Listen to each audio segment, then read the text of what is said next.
आज मी तुमच्यासोबत शेअर करणार आहे रसम वड्याची रेसिपी। हे रसम वडे बनवायला अगदी सोपे आहेत, पण खायला एकच नंबर लागतात। नमस्कार मंडळी, मी वर्षा येवले माझ्या चॅनलवर तुमचं खूप मनापासून स्वागत करते। तर इथं बारीकवाला रवा मी 2 वाट्या घेतलेला आहे। मध्यम आकाराच्या 2 वाट्या इथं रवा घेतलेला आहे।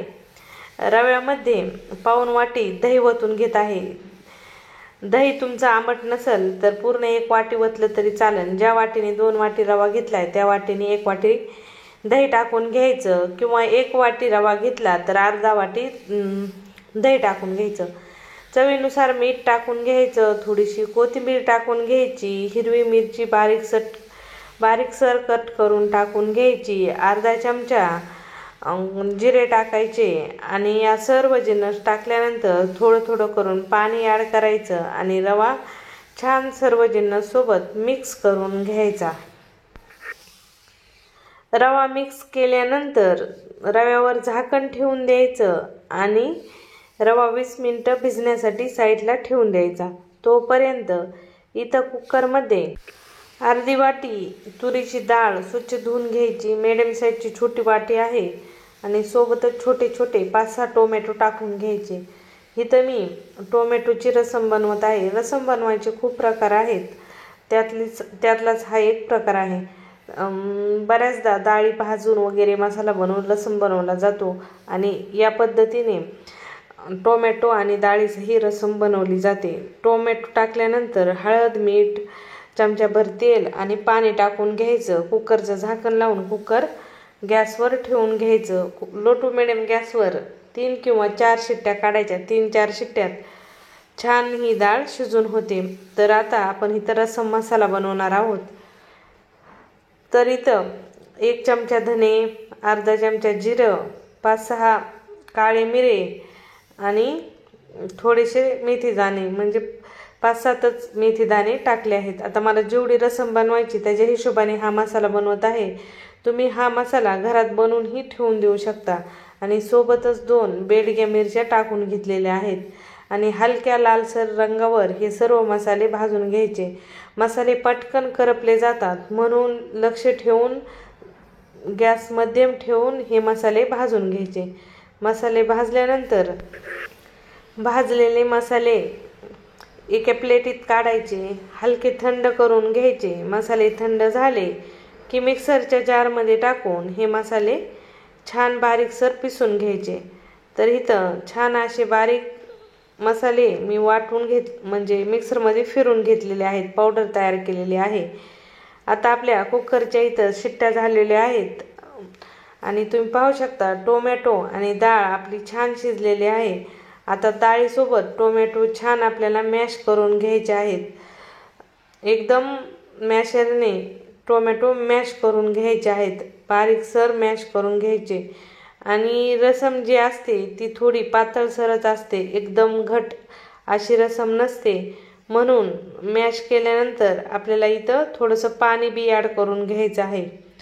तर आता कढाईमध्ये तेल गरम करून तेलामध्ये अर्धा चमचा मोहरी, अर्धा चमचा जिरे, सोबतच ठेचून घेतलेल्या 5-6 लसणाच्या पाकळ्या, बेडकी मिरची, सोबतच इथं कढीपत्ता टाकून छान फोडणी द्यायची। नंतर लाल तिखट टाकून घ्यायचं। तुम्हाला रसम कितपत तिखट करायची त्याच्या हिशोबाने इथं लाल तिखट टाकून घ्या। सोबतच जो मसाला तयार केलता तो मसाला टाकून घ्यायचा। 1 मोठा चमचा तो मसाला टाकून घेतलेला आहे आणि जे आपण डाळ शिजून ठेवली होती टोमॅटो डाळ ती टाकून घ्यायची आहे। तर आता आपल्याला ही रसम छान 5-7 मिनिट मध्यम गॅसवर उकळून घ्यायची आहे।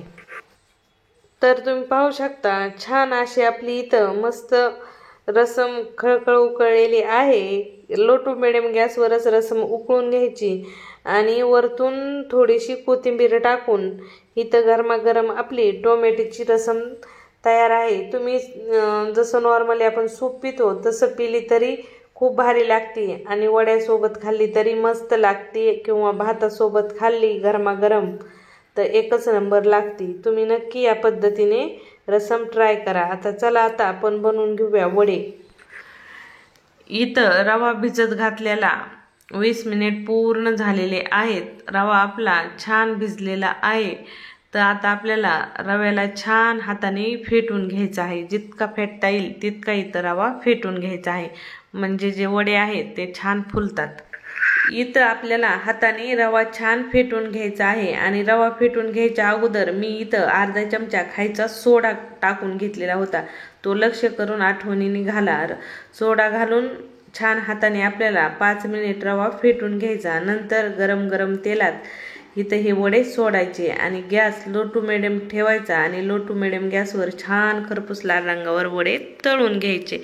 एकदम झटपट वडे तळून होतात आणि हे वडे खायला एकच नंबर लागतात. तुम्ही नक्की ट्राय करा. आणि रसम वडे तर खायला भारीच लागतात, पण नॉर्मल हे वडे ना तुम्ही दह्यासोबत खाल्ले ना तरी दह्यासोबत बी एकच नंबर लागतात. किंवा पांढरी नारळाची चटणी, हिरवी मिरचीची चटणी त्याच्यासोबतही केले ना तरी भारी लागतात. बऱ्याचदा काय होतं, मुलांना काहीतरी वेगळं खायचं असतं आणि मुलं सांबर या पद्धतीचे रसम वगैरे जास्त आवडीने खात नाहीत. मग त्यांच्यासाठी तुम्ही हे वडे सॉससोबत किंवा दह्यासोबत साखर मिक्स करून द्या, एकच नंबर लागतात. पण नक्की तुम्ही एक वेळेस या पद्धतीने रव्याचे वडे बनवून पहा. तुम्ही एकदा बनवले ना तर डाळीचे आणि तांदळाचे वडे बनवणे पण विसरतात, इतके भारी हे रव्याचे वडे लागतात. आणि रसम तर तुम्ही काय होतं, एखाद्या दिवशी भाजीला काही नसलं तर तुम्ही रसम भात बनवू शकता. जर तुम्हाला वडा खाण्याची किंवा बनवायची इच्छा नसेल तर नॉर्मली तुम्ही फक्त रसम ही बनवू शकता. आणि रसम वड्याचं कॉम्बिनेशन तर एकच नंबर आहे. एकदम साऊथ इंडियन रसमसारखी ही रसम खायला लागते. आजची आपली रवा वडा आणि सोबत टोमॅटो रसम कशी वाटली, ही मला रेसिपी कशी वाटली कमेंटमध्ये सांगायला विसरू नका. रेसिपी आवडली तर लाईक शेअर नक्की करा आणि तुमच्या घरी अशा पद्धतीने रसम वडा नक्की बनवून खा. पुन्हा भेटू अशा नवीन रेसिपी सोबत.